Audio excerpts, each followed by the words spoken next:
위험이 사고가 터지고 경매가 많이 나오는 지역에다가 올인해서 넣는 게 너무 불안하다는 얘기예요. 거주 비용 한 10만 원, 20만 원 더 내더라도 차라리 보증금 적게 해서 나는 월세 살겠다. 이런 분들이 많아지고 있는 것 같습니다.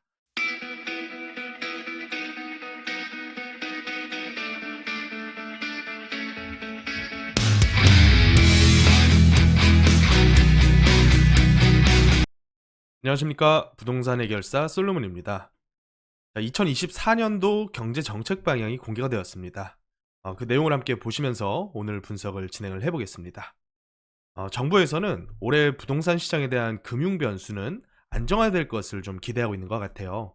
아무래도 미국에서도 조기 금리 인하가 기대되는 만큼 가계대출 부분과 개발금융 부분, 이 두 부분에 대한 리스크가 조금씩 완화될 것을 기대를 하는 거겠죠. 하지만 주요 지역 아파트 위주로 지난해 반등을 이어갔었던 아파트 시장이 올해는 벌써부터 거래 절벽의 신호가 다시 나타나고 있습니다. 어떻게 보면 특례보금자리론의 효과가 다했기 때문이겠죠. 그래서 올 1월 달부터 시행될 신생아 특례 대출의 효과가 얼마나 셀지 한번 기대를 해보고 있는데, 다행인 점은 매매가와 전세가 동시에 하락하던 지난해와는 달리 이 아파트 시장에 한해서만큼은 역전세가 빠르게 해소가 되고 있다는 그런 점일 것 같아요. 자, 결과적으로 지금은 대량의 규제 완화책을 쓰기에도 좀 그렇고요. 그렇다 해서 부동산 시장을 계속해서 옥죄기에도 좀 타이밍이 애매하다라는 얘기로 보여집니다. 하지만 현재 굉장히 취약한 분야가 한 군데가 있죠. 바로 비아파트, 다세대 다가구 오피스텔 같은 비아파트 전월세 시장입니다. 자, 지난해까지는 이런 역전세 리스크를 보증보험을 통해서 정부가 대신 떠안아줬지만, 올해는 상황이 비교적 안정화되는 만큼 이런 소형 저가주택에 대한 임대차 리스크를 일부 민간에서도 떠안아달라는 정책이 나왔다고 보시면 될 것 같아요. 그래서 정책 내용을 한번 보시자면, 임대차 시장에 대한 리스크 관리 강화, 역전세 위험성이 높은 다세대 다가구 주택 임대차 보호 강화를 위해서 대책을 한번 보면, 임차인이 현재 거주 중인 물건을 매입했을 때 1년 동안 한시적으로 취등록세를 감면을 해줍니다. 그리고 이 주택을 가지고 있다고 하더라도 앞으로 내가 청약을 노리려고 할 때 무주택자 지위를 박탈하는 것이 아니라 유지를 시켜주겠다는 이런 당근을 꺼냈죠. 그런데 조건은 좀 까다롭습니다. 아직까지는 이제 60제곱미터 이하 주택, 그리고 취득가액 기준으로 했을 때 수도권은 3억 이하, 그리고 해당 주택 1년 이상 현재까지 거주한 무주택자 임차인이다. 자, 이런 조건 다 갖추면서 이 물건마저 끌고 갈 만한 매력이 있는 물건이어야 임차인이 여러 가지 페널티를 감안하고도 이 주택을 매입을 할 거 아닙니까? 그래서 결과적으로는 큰 효과를 기대하기는 좀 어렵지 않을까라는 생각은 좀 들어요. 하지만 아직까지는 이 시장 분위기상 다주택자들까지 추가적인 주택 구입을 하게끔 전폭적인 뭐 세제나 금융 지원을 해주기에는 좀 이르다고 보여지죠. 때문에 전세 임차인이 임차 중인 주택을 구입할 때만 이런 식으로 돕는다는 정책을 냈고요. 공공기관에서도 여태껏 해왔던 것처럼 LH나 지역 주택도시공사에서 이런 소형 저가주택을 쉽게 쉽게 매입할 수 있는 그런 조건을 만들겠다는 얘기입니다.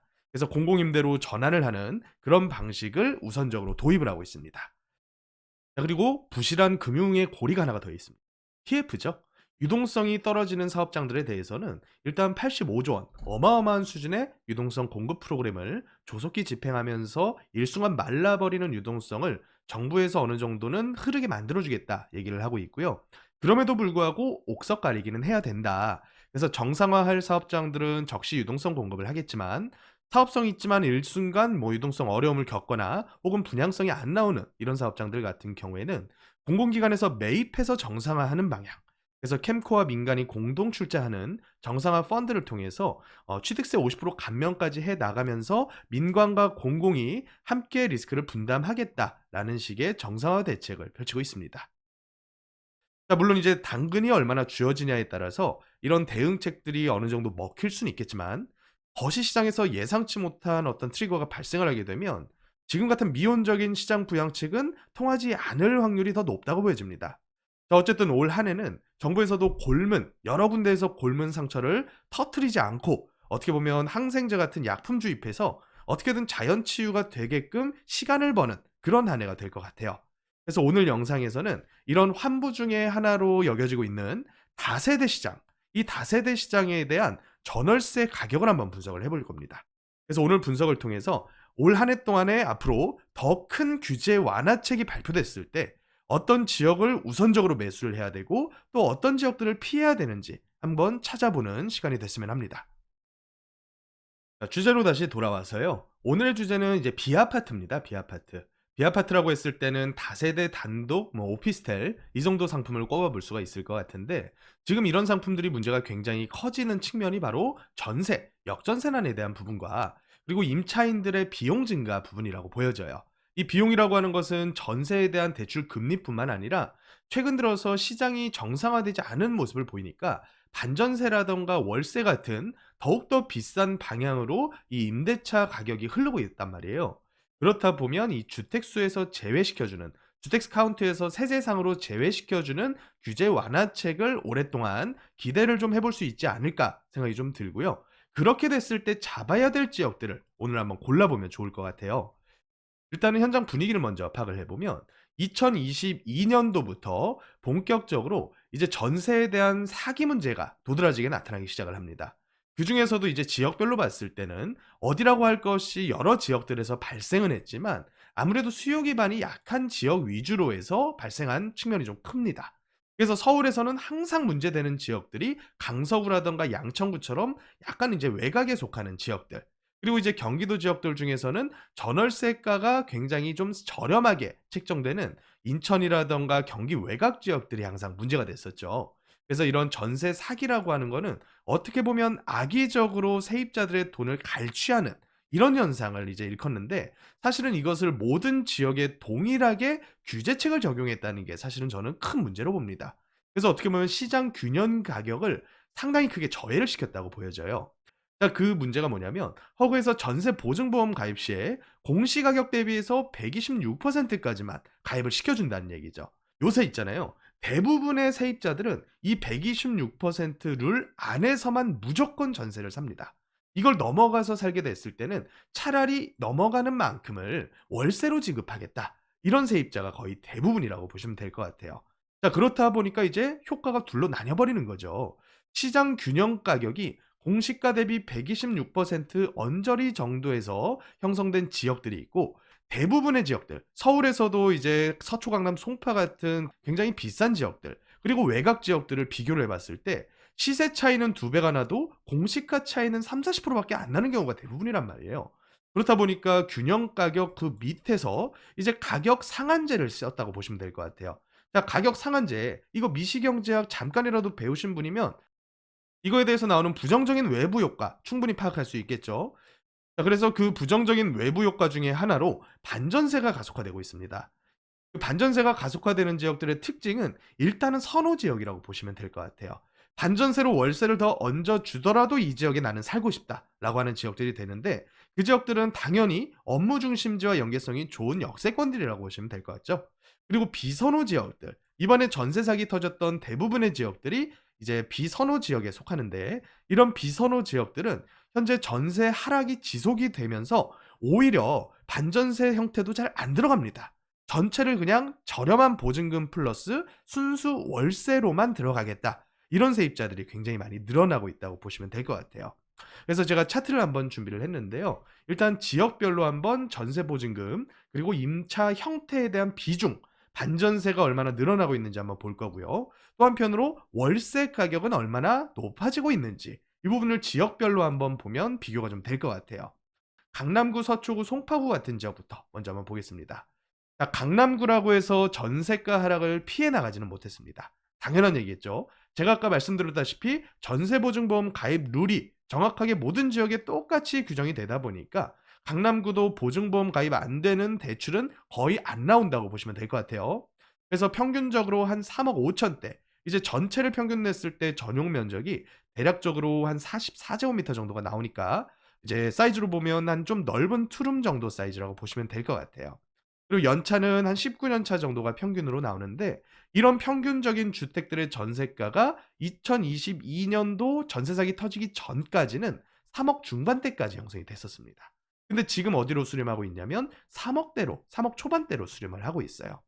대신에 뭐가 많이 발생을 하냐면 보증금을 많이 낀 반전세 형태가 쭉 늘어나는 모습이 보이죠. 그래서 이 비중을 한번 봤을 때 원래 월세가 굉장히 많이 거래됐었던 지역이 바로 업무 중심지입니다. 그래서 강남 쪽 같은 경우는 대부분 월세를 낀 거래가 절반 이상을 형성을 하고 있었는데 저금리 시절에는 전세 선호 현상이 도드라진 게 이렇게 보이죠.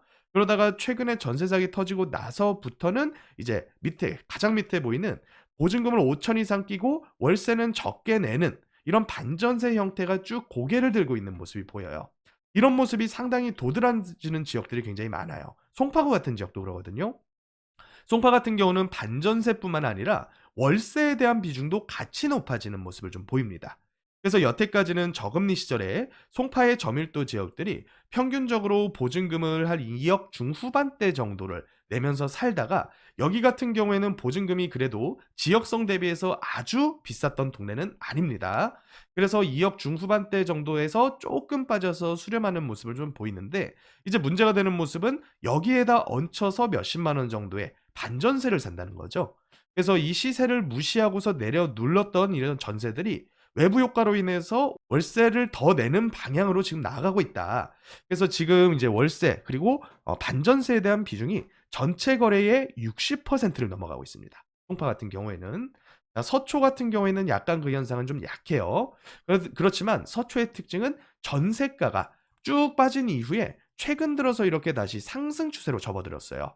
그래서 반포동이라던가 양재동이라던가 서초에서도 직장에 대한 거주, 직장과의 연계성이 좋은 저밀도 지역들은 전세가 거의 빠지기 전 수준 혹은 그 이상까지 현재 올라가고 있는 수준이라고 보시면 될 것 같아요. 실제 현장 나가보시면 매물도 그렇게 적체된 게 많지가 않습니다.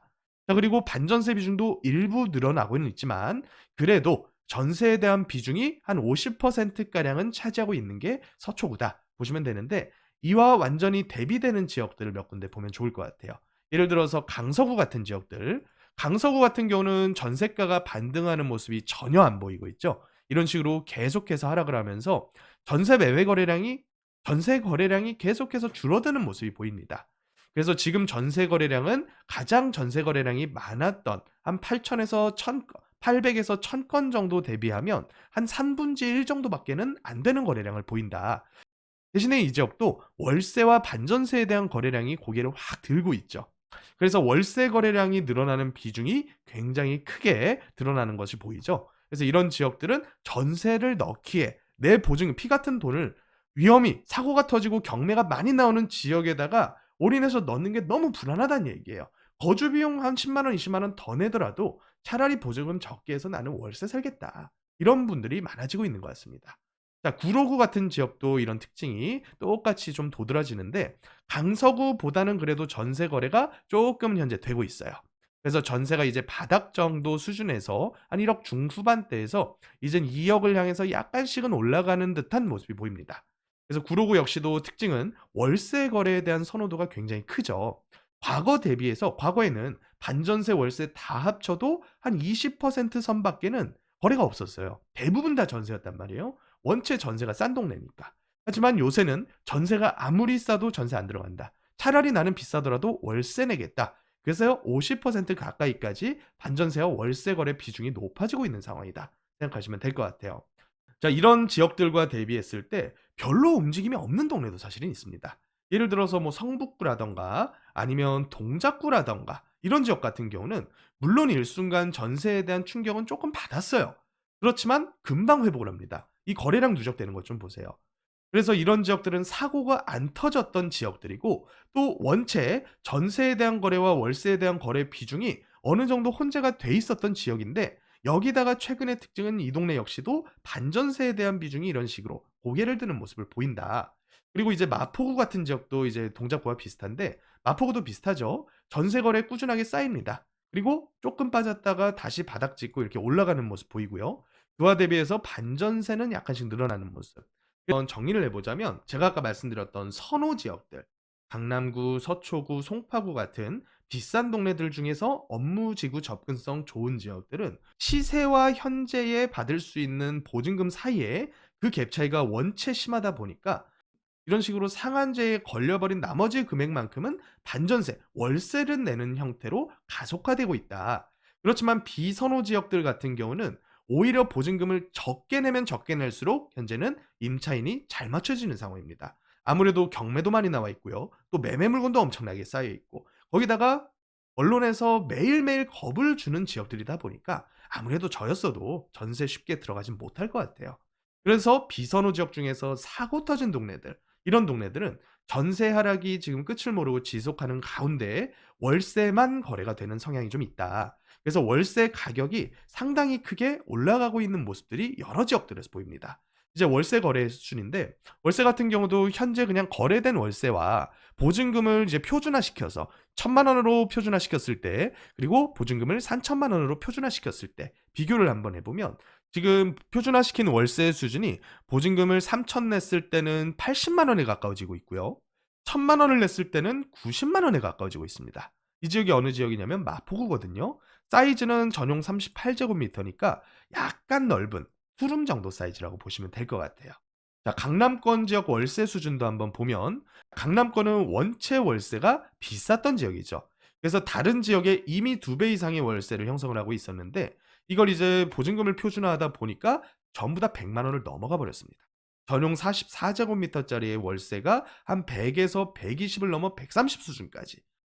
그러니까 이제 전세 사기로 인해서 이 부분을 공공에서 어느 정도 막아주면서 안전성 확보를 위해서 도시보증공사에서 룰을 만들었던 126%라는 룰이 시장 가격을 교란시키고 시장 시세를 무시하다 보니까 외부 효과로 월세가 선호 지역들 위주로 엄청나게 튀어 올라가고 있다. 이게 현재의 다세대 시장, 임차 시장 분위기라고 생각하시면 될 것 같아요.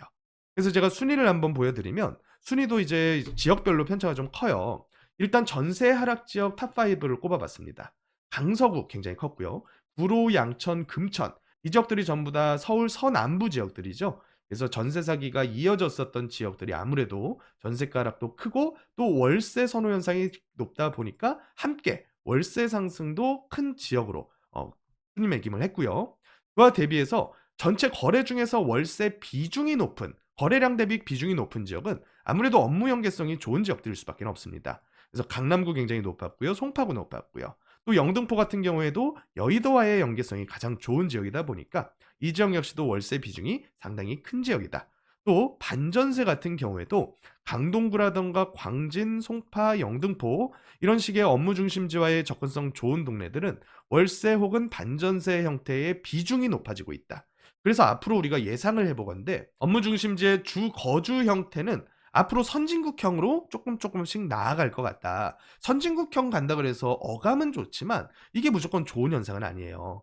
우리나라 같은 경우는 OECD 대비해서는 거주 비용은 상당히 낮은 편입니다. 대부분의 선진국들은 거주 비용을 소득 대비해서 거의 40%가량을 쓰고 있어요. 그만큼 보증금 없는 월세에 대한 비용이 굉장히 크다라는 것을 의미하죠. 하지만 우리는 전세라는 제도도 있고요. 또 전세금 대비해서 월세를 받을 때 전월세 전환율이라는 제도를 정책적으로 활용을 하고 있습니다.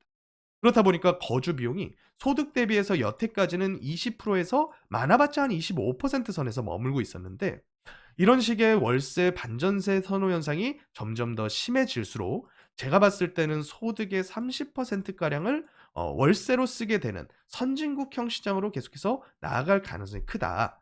이렇게 전월세 시장을 정리를 해보면 될 것 같아요.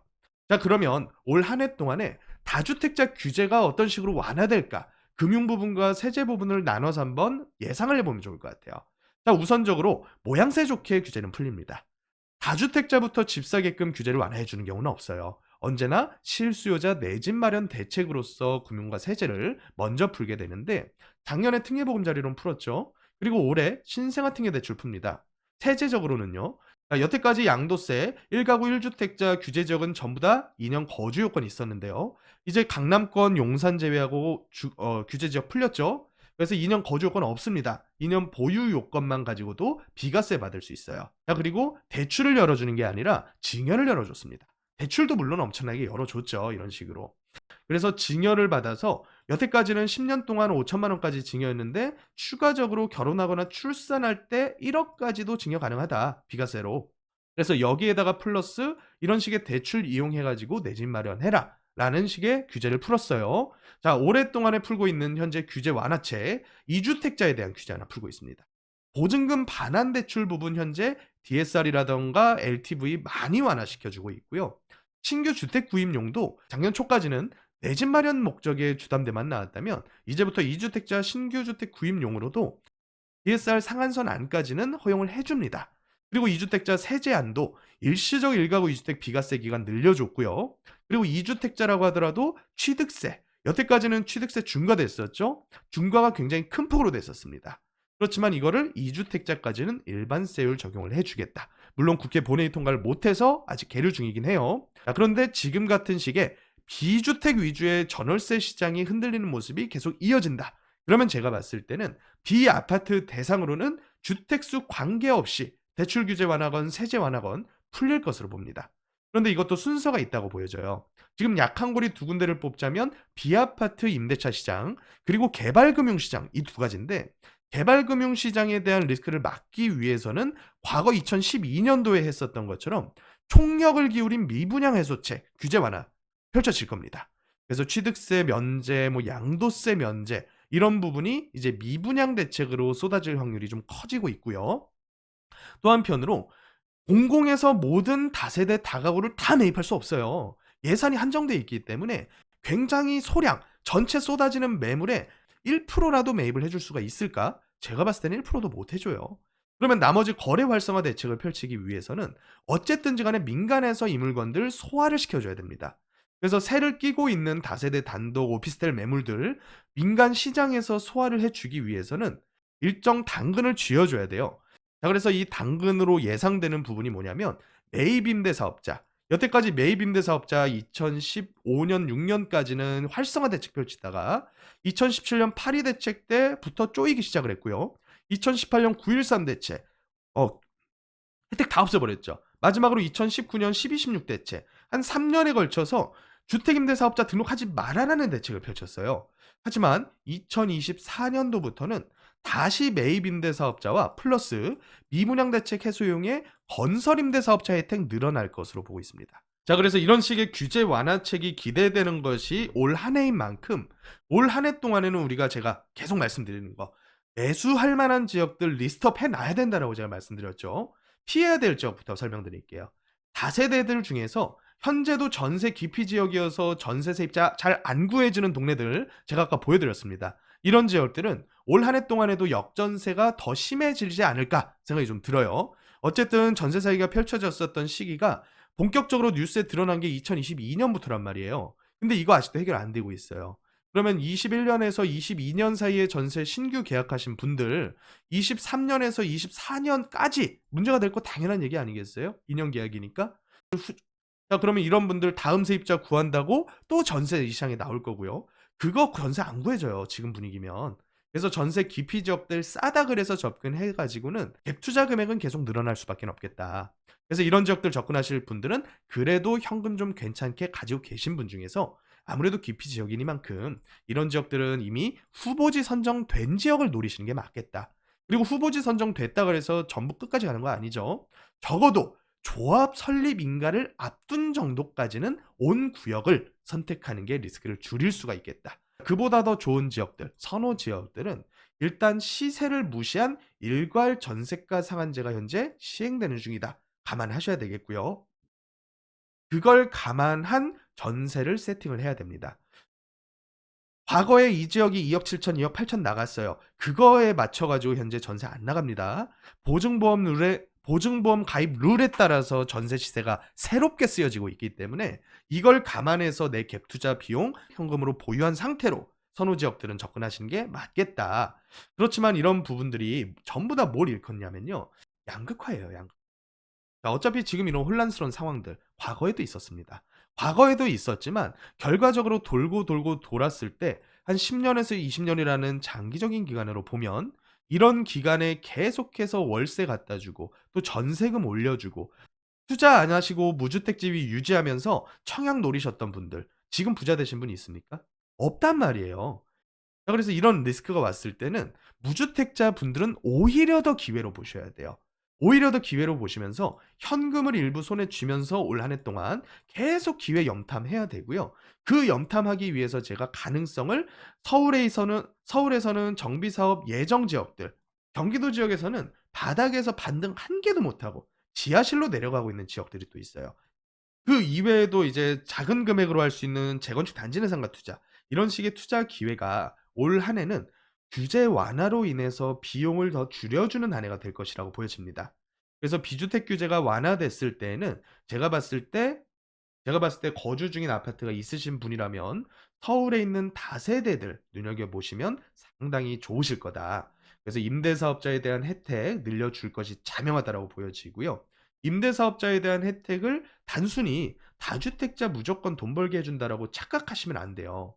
서민들의 전월세가가 너무 크게 올라가는 현상이 빚어졌을 때 이 임대주택에 대한 공급을 공공기관에서 할 수가 없단 말이에요. 그런 명분이 생기는 때가 왔을 때는 가장 먼저 풀렸던 것이 바로 임대사업자, 세금 내고서 임대 공급해 줘라. 이런 규제 완화가 펼쳐졌단 말이에요. 자, 그래서 올 한 해 동안에 이 다세대 임대차 시장에서 발생할 사건들 제가 한번 쭉 요약해서 설명을 해 드렸으니까, 보다 더 자세하게 이런 지역들에 대한 분석 듣고 싶다거나 아니면 직접적인 물건 투자에 대한 조언 필요하신 분들은 오프라인 강의에서 저와 얼굴 뵙고서 말씀 나누는 걸로 하겠습니다. 자, 지금까지 부동산 해결사 솔몬이었습니다.